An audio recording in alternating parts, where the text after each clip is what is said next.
Vamos a tener una palabra de oración. Yo les invito a inclinar sus rostros para orar.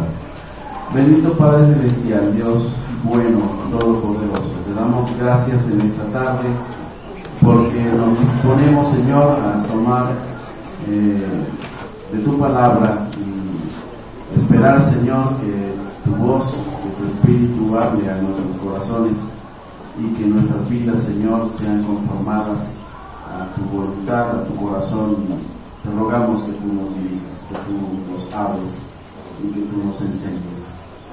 En el nombre del Señor Jesús te lo rogamos. Amén. Así que es un verdadero honor el poder tomar la palabra, y qué bueno que tenemos libertad en nuestro país de poderlo hacer.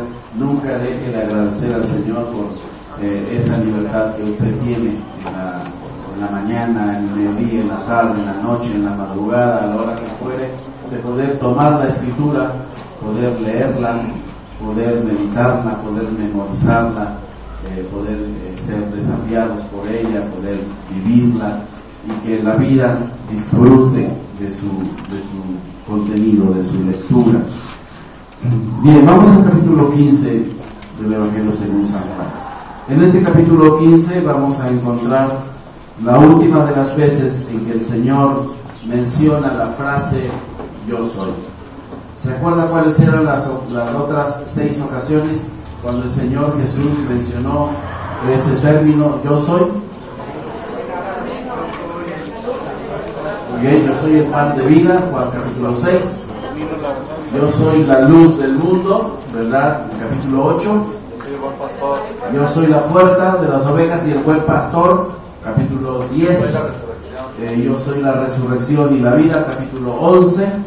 Y aquí, el capítulo 14 más adelante, un poquitito más atrás, versículo 6 dijo, yo soy el camino, la verdad y la vida. Y aquí menciona, yo soy la vida.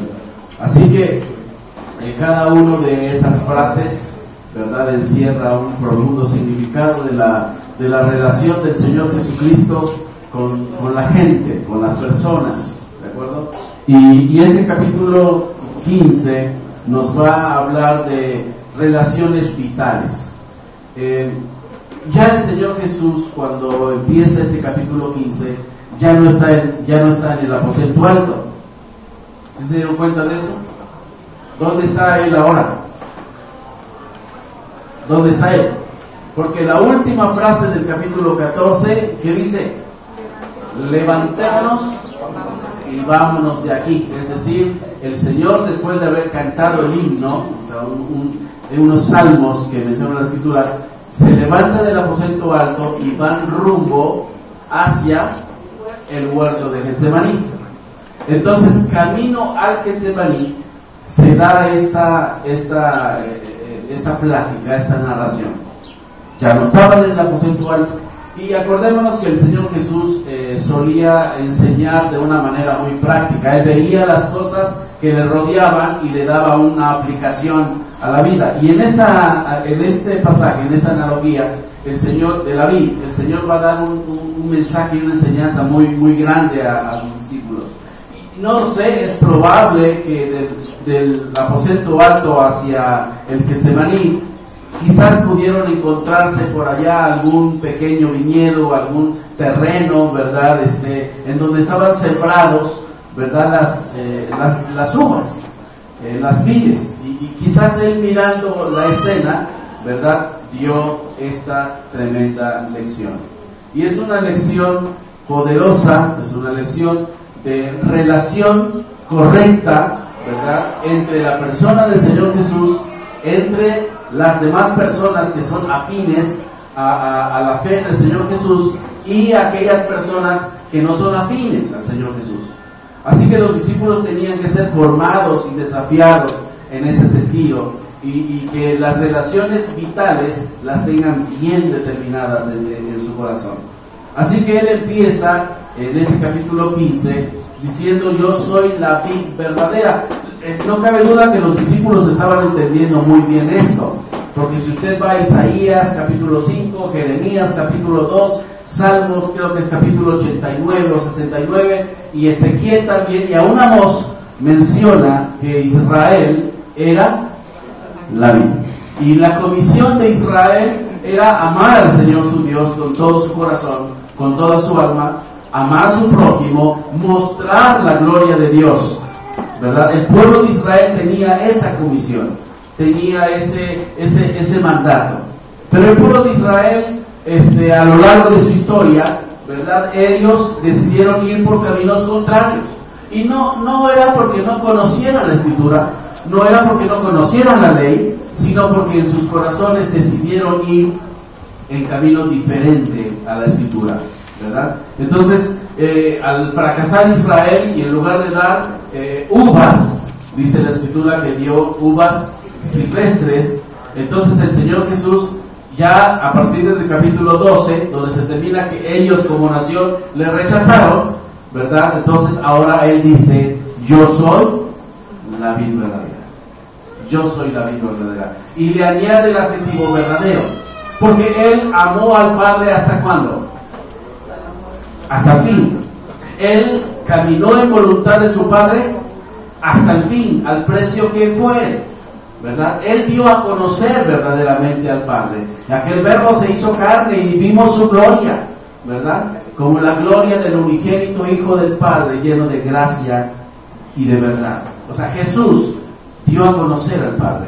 Jesús glorificó al Padre en su vida terrenal. Entonces, Él puede decir, yo soy la vid verdadera.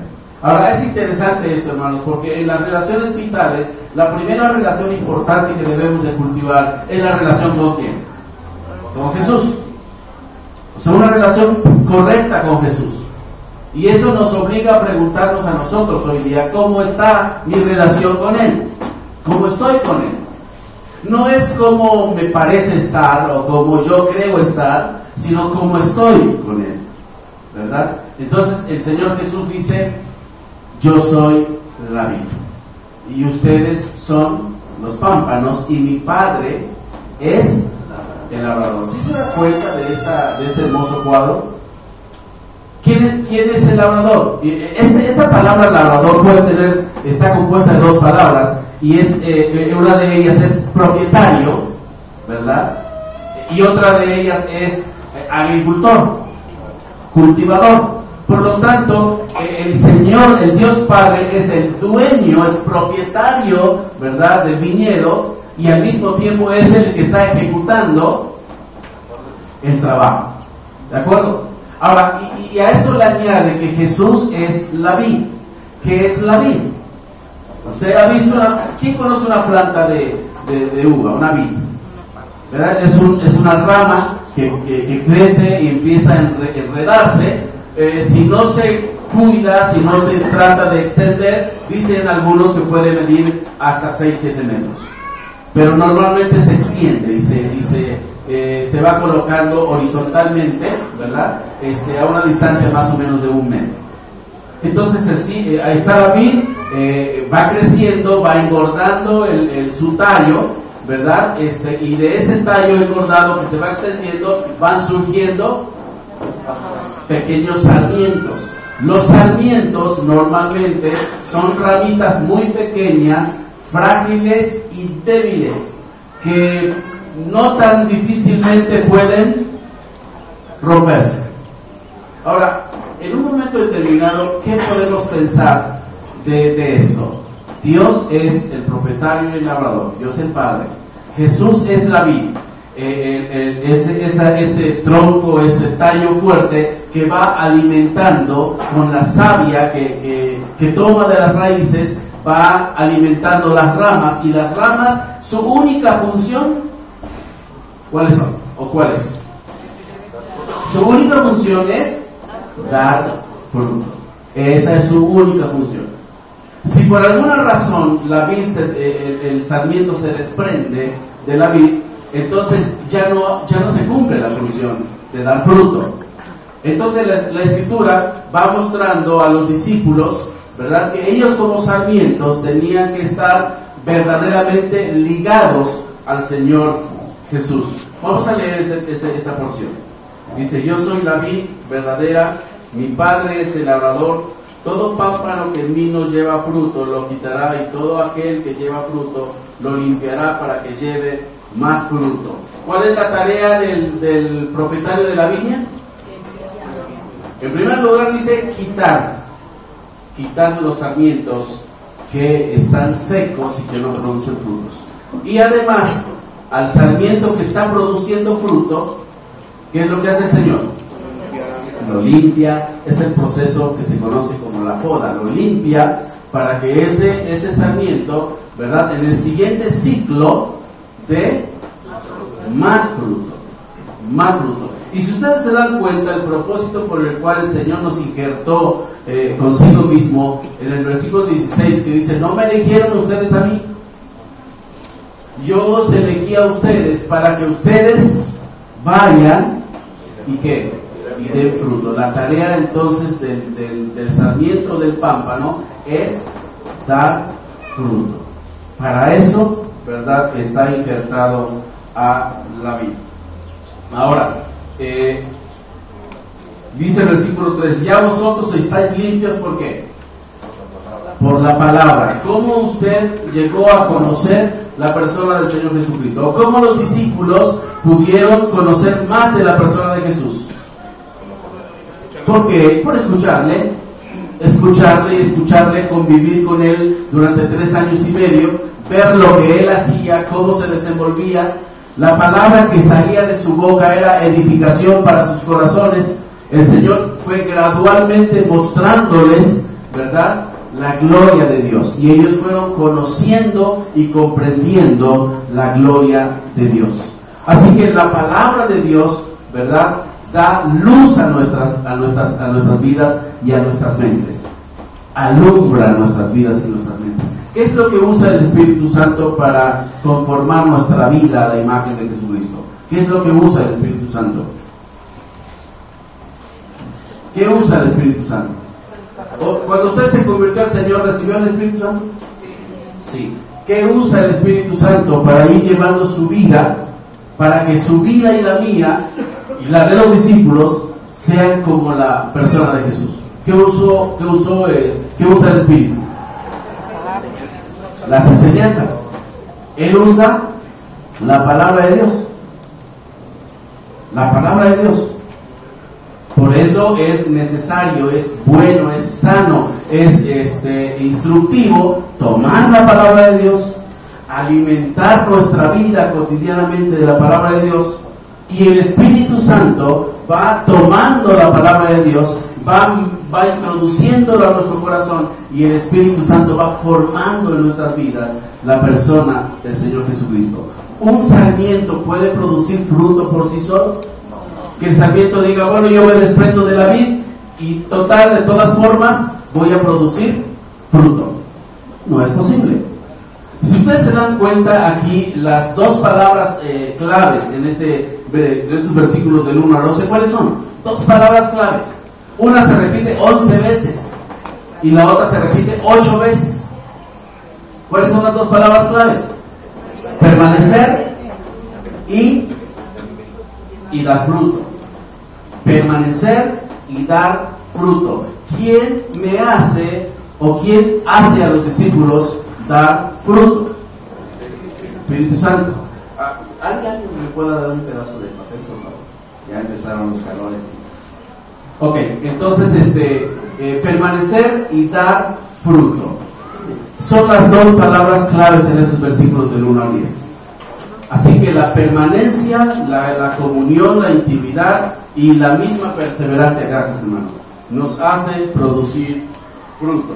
Ahora, yo quisiera que pensemos un poquitito en estas dos palabras y en este primer concepto: permanecer y dar fruto. Ya que el sarmiento por sí solo no puede producir fruto, la Escritura lo menciona en 2 ocasiones. Si ustedes permanecen en mí, ¿verdad?, ustedes van a dar fruto. Porque si ustedes están separados de mí, nada podéis hacer. Eso es interesante. ¿A qué fruto entonces se refiere el Señor en esos primeros versículos? y alguien pudiera decir, evangelizar. ¿Podemos evangelizar sin la presencia del Espíritu Santo de Dios? Fíjense la pregunta, es capciosa. ¿Podemos evangelizar sin tener la presencia del Espíritu Santo de Dios? Sí. Sí. ¿Ha leído usted la historia de Juan Wesley?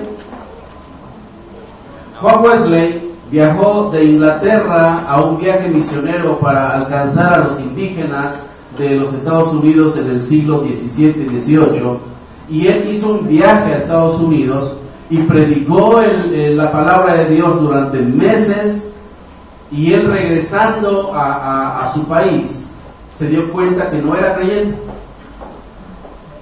Juan Wesley. Entonces no se está refiriendo al fruto de evangelizar aquí, no se está refiriendo al fruto del servicio y del trabajo en la obra eclesiástica. Se está hablando del fruto de la vida. ¿Israel amó a Dios como nación? No. Entonces, ¿cuál es el enfoque que da aquí? El fruto que Dios da aquí, que menciona aquí, es el fruto de lo que Él produce dentro del corazón de los discípulos. Los discípulos estaban caminando y durante 3 años y medio estaban aprendiendo algunas cosas. Su fe se fue desarrollando gradualmente y muchas veces tropezaron.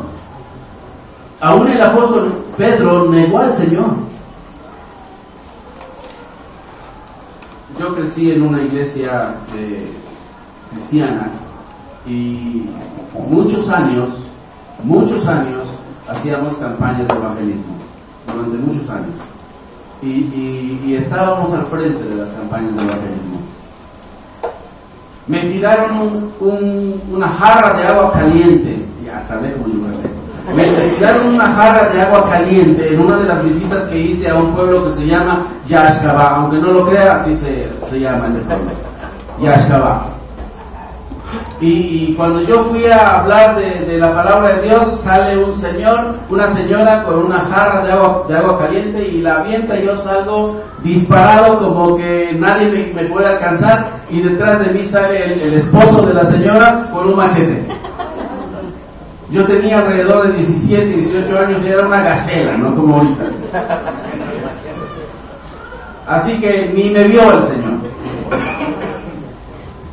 Pero curiosamente yo no tenía a Cristo. Yo creía que por estar en la iglesia todo estaba bien con mi vida, pues asistía a la iglesia, pero yo no había experimentado el haber nacido de nuevo en la gracia del Señor Jesucristo. Así que no se refiere al fruto de lo que yo hago para el Señor, se refiere al fruto de mi vida, de mi corazón. Gálatas capítulo 3, versículo 22 y 23, ¿qué dice? Capítulo 5. El fruto del Espíritu es amor. ¿Sabe? Las cosas que yo puedo hacer se pueden medir, ¿sí o no? Y la gente puede pensar, bueno, qué espiritual es Ariel porque hace campañas de evangelismo. Eso se puede medir. Mi amor, mi gozo, la paz, la paciencia, la benignidad, la bondad, la fe, la mansedumbre, la templanza, yo no lo puedo producir. Yo soy soberbio, orgulloso, pecador. Yo no puedo producirlo. Todo lo que pueda salir de mí, aunque sea una pequeña barnizada, no alcanza a manifestar verdaderamente el fruto del Espíritu en mi vida. Porque no depende de mí, no se trata de mí. Por eso el Señor dice, si estás separado de mí, nada puedes hacer. Es imposible en cuanto a ese fruto que se manifiesta en mi vida, en mi corazón. Solamente Él, por su gracia, puede ir transformando mi ser interior. ¿Se da cuenta de eso? Separado de mí, dice, nada puedes hacer.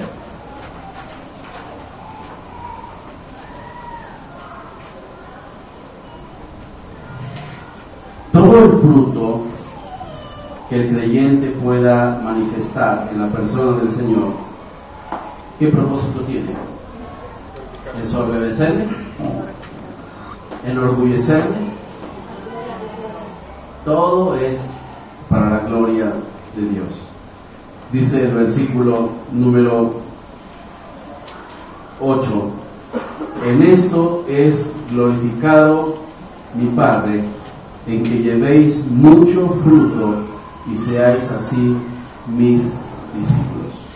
Si usted y yo llevamos fruto, más fruto o mucho fruto, porque sí se da muchas veces eso en los creyentes. Hay creyentes que manifiestan fruto y otros que manifiestan más fruto y otros mucho fruto.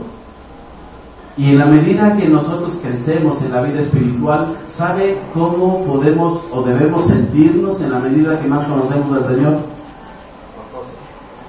Tenemos mucho gozo.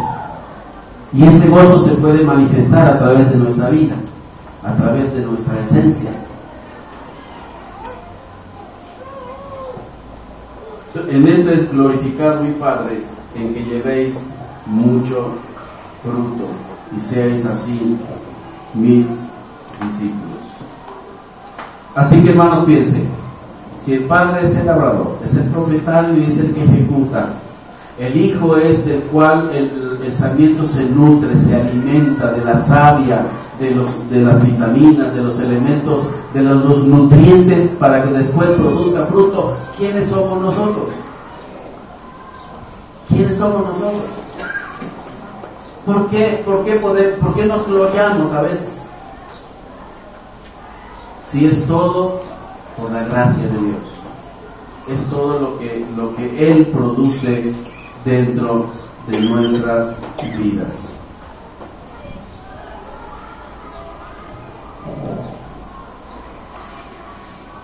También dice la Escritura, y es interesante esto, porque en el versículo número 6 dice: el que en mí no permanece será echado fuera como pámpano y se secará, y lo recogen y los echan en el fuego y arden.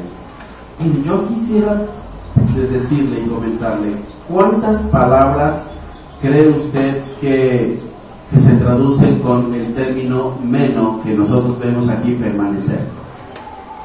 Fíjense, es interesante. El término aquí, permanecer, en otras porciones de la Biblia se traduce hacer escala, esperar, morar, durar, perdurable, permanecer, permanente, perseverar, persistir, poseer, quedar, retener, vivir. Esa palabra se traduce de todas estas formas en la Biblia. ¿Se acuerdan cuando Jesús estaba caminando y se acerca a Pedro y Juan y le dicen: Maestro, ¿dónde moras? Esa palabra ¿dónde moras? O el término morar es la misma palabra permanecer. ¿Dónde moras? ¿Dónde estás? ¿Dónde te quedas? ¿Dónde habitas? ¿Y qué le dijo el Señor? Ven y ven. Solamente a través de estar en la presencia de Dios, usted y yo podemos ver la gloria de Dios. Solamente por el hecho de que Él en su gracia nos permita estar ligados a Él, podemos entender la gloria de Dios, ver la gloria de Dios para nuestras vidas. Ese es el propósito del Señor, que le podamos ver en toda su majestad. Así que la idea de aquí es permanecer y dar fruto, y solamente es posible a través de la misma persona del Señor Jesús obrando en nuestro corazón. También dice a partir del versículo número 11 estas cosas. Estas cosas os he hablado para que mi gozo esté en vosotros y vuestro gozo sea cumplido. ¿Cuál es el propósito de lo que Dios les había hablado a los discípulos? ¿Que ellos abracen una nueva forma de vida? Sí. ¿Que ellos entiendan algo más acerca del reino del Señor? Sí. Pero ¿cuál es el propósito final en todo eso? ¿Cuál es el propósito final? Que tengan que... Hermano, ¿tenemos gozo en nuestra vida, en nuestro corazón? Hay gozo.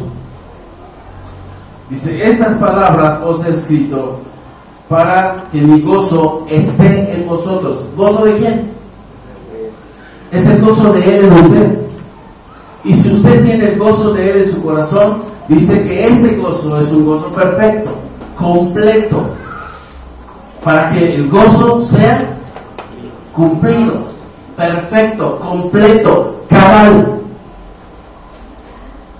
Por eso el creyente vive. ¿Se da cuenta que esas son las dos palabras que menciona el fruto del Espíritu Santo en Gálatas 5:23? Amor y ¿qué? Y gozo, para que mi gozo sea cumplido. Ahora, amar a Dios y deleitarse en Dios y caminar con Dios es una cosa muy, muy posible, muy verdadera en el corazón del ser humano, ¿verdad? Y lo puede disfrutar y se puede deleitar en ello. Pero ¿qué tiene que ver con los demás eso? Es algo entre Él y yo. Yo me deleito mucho en el Señor y me gozo mucho en el Señor, pero ¿qué tiene que ver con los demás? ¿De qué manera ese amor y ese deleite en el Señor se puede traducir con los demás? ¿Cómo? Dice, es que verdaderamente mis problemas están porque están los hombres, porque existen los hombres. Fíjense lo que dice la Escritura, versículo 11. Este es mi mandamiento, que os améis unos a otros, como dice, como yo os he amado. Y nadie tiene mayor amor que este, que uno ponga su vida por sus amigos. Vosotros sois mis amigos, si hacéis lo que yo os mando. Y ya no os llamaré siervos, porque el siervo no sabe lo que hace su Señor. Pero yo os he llamado amigos, porque todas las cosas que oí de mi Padre os las he dado a conocer. Yo les hago una pregunta: ¿quién en la Escritura fue llamado amigo de Dios? Abraham. Y eso lo puede ver en Segunda de Crónicas y en el libro de Isaías. Dios le llama mi amigo. ¿Pero qué hizo Abraham? ¿Qué hizo Abraham? En Génesis capítulo 12, ¿qué hizo Abraham? Salió. Vete de tu tierra y de tu parentela a un lugar que yo te mostraré. ¿Y qué hizo Abraham? Se fue.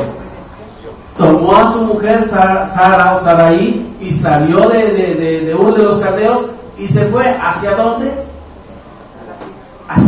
No lo sabía. Obedeció. Escuchó la voz de Dios. Obedeció a Dios. Pero en el capítulo 22, ¿qué hizo Abraham? ¿Se acuerda qué hizo Abraham?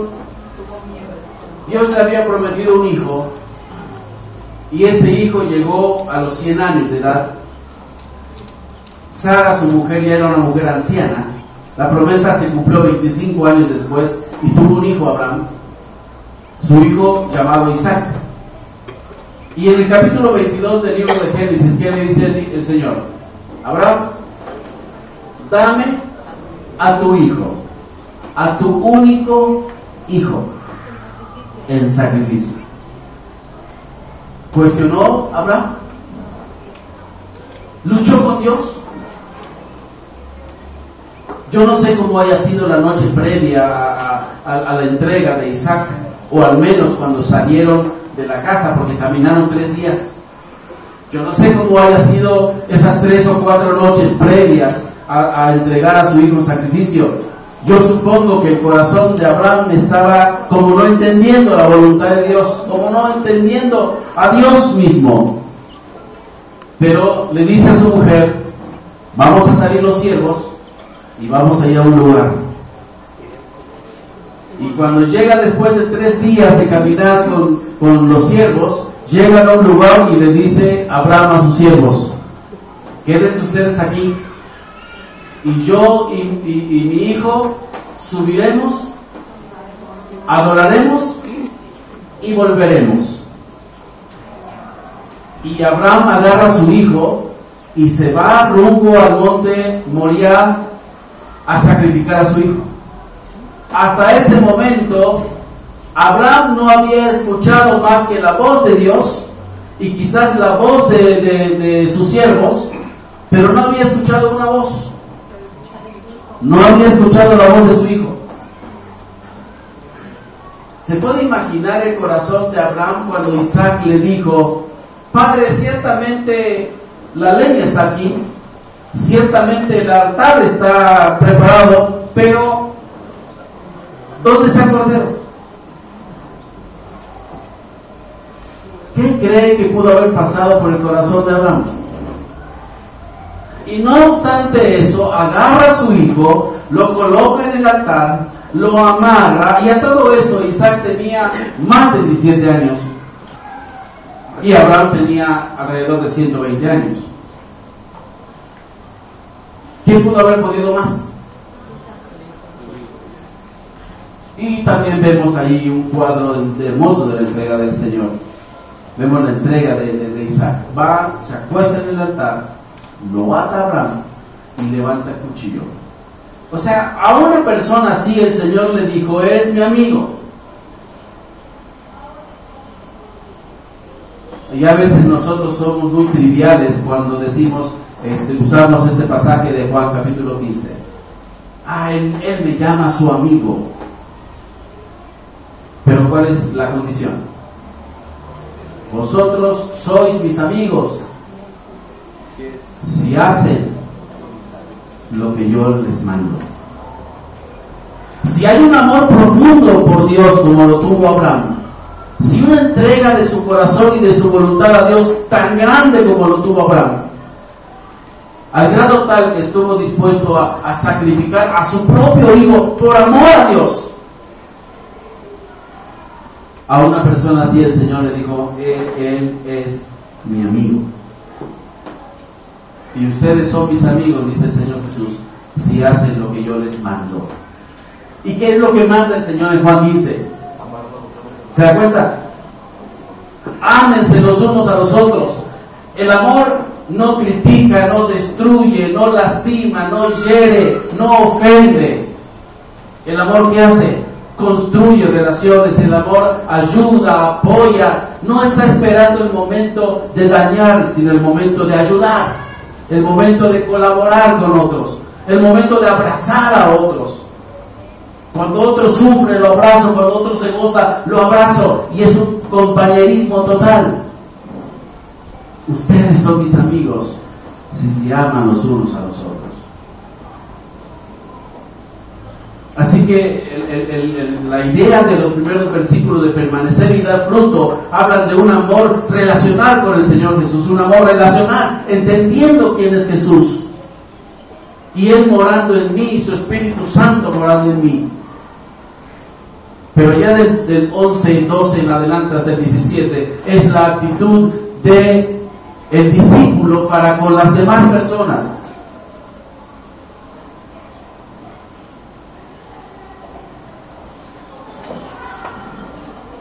¿De qué forma tenemos que amar? Según el versículo 12, ¿de qué forma tenemos que amar? Amar como ama Marcos. Amar como ama la hermana Mari. Amar como ama el Señor. Amar como ama Él. Y el versículo 13 dice, el ejemplo dice: nadie tiene mayor amor que este, que ponga su vida por sus amigos. Hermanos, ¿estamos dispuestos a amarnos así? De entregarnos en entrega, en fidelidad, en compañerismo, en procurar el bien del hermano, en que esté caminando levantado. Amar como Él nos amó, amar al extremo tal de nuestra propia entrega. Desgraciadamente hay mucha gente que ha tomado este pasaje para crear las doctrinas torcidas, pero la idea es que el creyente esté dispuesto a buscar el beneficio integral de su hermano en la fe.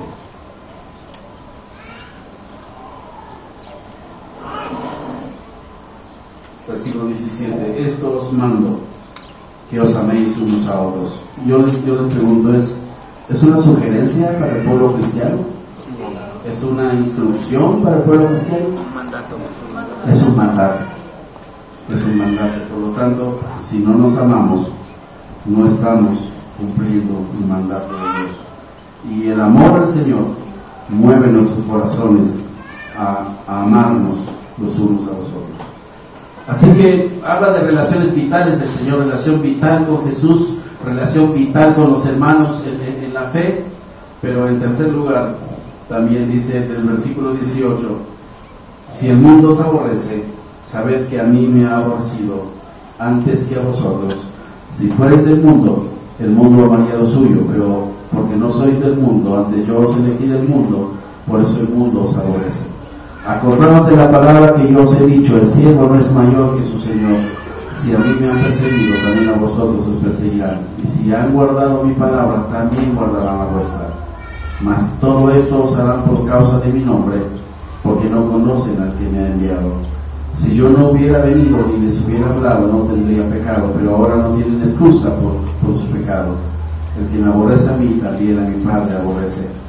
Si yo no hubiese hecho entre ellos obras que ningún otro ha hecho, no tendrían pecado, pero ahora han visto y han aborrecido a mí y a mi Padre.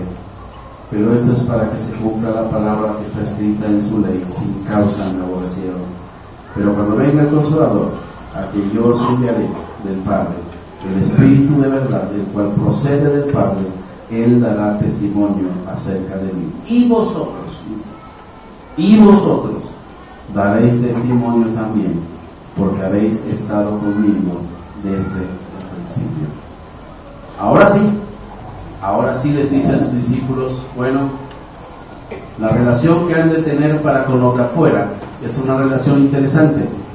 Es probable y muy probable que los de afuera, les decía a sus discípulos, les rechacen y les aborrezcan a ustedes. Pero en realidad no les aborrecen a ustedes. Me aborrecen a mí y aborrecen a mi Padre. Y la actitud de ustedes para aquellos con los que le aborrecen y le rechazan es pagarles con la misma moneda. ¿Verdad que no? El deber y la actitud de ustedes es mostrarles la verdad. El Espíritu Santo que Él hace morar en nosotros, a pesar de esas situaciones, nos lleva a amarles a ellos y mostrarles la verdad. ¿Sabe cuánta gente hoy día, hermano, da su vida en el estado de Chiapas y Oaxaca por causa del Evangelio? ¿Sabe que hay personas hoy día que son mutiladas en Oaxaca y en Chiapas por su amor y su fe en la persona del Señor Jesucristo? Y la actitud de los hermanos de ese lugar es siempre la idea de mostrarles la verdad. Por eso dice el versículo los dos últimos versículos: pero cuando venga el Consolador, a quien os enviaré del Padre, el Espíritu de verdad, el cual procede del Padre, Él dará testimonio acerca de mí. ¿Cuál es el anhelo del Espíritu Santo de Dios para con el que está perdido? Fíjense que dice Espíritu de verdad. Ahí ellos están perdidos, van rumbo al infierno, están en la condenación porque están en la ignorancia, no conocen la verdad. Y aquí se describe al Consolador como el Espíritu de verdad. ¿Qué es lo que necesitan saber? ¿Qué necesitan saber? La verdad. Y dice la Escritura: ahora sí, ustedes darán testimonio. Es decir, ustedes hablarán de mí porque ellos necesitan conocer la verdad. Y la tarea de la iglesia, del pueblo del Señor, es que las personas, además de adorar al Señor, que es sobre todas las cosas, las personas puedan conocer el mensaje del Evangelio, porque eso también da gloria a ¿quién? A Dios. ¿Tiene el Espíritu de verdad morando en su corazón? Ellos necesitan conocer la verdad. Necesitan conocer la verdad. Y nosotros podemos dar testimonio de la verdad. Dice: porque ustedes han estado conmigo desde el principio. Hermano, para finalizar, ¿cómo son sus relaciones? pregúnteselo muy en lo profundo ahí de su corazón. ¿Cómo son sus relaciones? ¿Cómo está nuestra relación con Jesús? ¿Cómo está nuestra relación con nuestros hermanos en la fe? ¿Y cómo está nuestra relación para con la gente de afuera? Para con la gente de afuera. Acuérdese que solamente Dios puede obrar en nuestro corazón y llevar nuestra vida a poder tener las relaciones correctas. Acuérdese que el fruto es del Espíritu, no es de alguien. El fruto no es del Espíritu, no es de Emilio. No está en mí, no es mis fuerzas, no es mi capacidad, no es mi deseo. Yo escuché a una hermana en esta semana compartir un poco acerca de esto. Dice: yo no crea que me levanto por las mañanas con el deseo fervoroso de todos los días de leer la Escritura. ¿Cuántas veces yo no agarré, hablando de mí, yo no agarré la Escritura porque tenía que llenar un cuadernito de hora silenciosa? Y ahí hacía mi tiempo devocional y colocaba en un cuadernillo, ¿verdad?, mi tiempo devocional. ¿Pero sabe cómo lo hacía? Mecánicamente. Pero tenía mi cuadernillo de hora silenciosa o tiempo devocional completito. Y muchas veces lo hice mecánicamente. Y a lo mejor sí tuve un tiempo de hora silenciosa, pero no tuve un tiempo con Dios. Porque el tiempo con Dios, ¿qué es lo que hace con mi vida y con la suya? Nos cambia. Un tiempo con Dios nos transforma. Un tiempo con Dios nos hace imagen suya. No es el justificante, yo así soy y no me parezco a nadie. No, es que Dios nos quiere cambiar. Dios puso su Espíritu en nuestras vidas para transformarnos a la imagen suya. Así que un tiempo con Dios tiene que ver con un tiempo que Él me transforma y el fruto de su Espíritu fluye a través de mí. Y no importa cuánto sé de la Biblia. Martín Lutero lo decía: no me preocupa cuánto yo sé de la Biblia. No me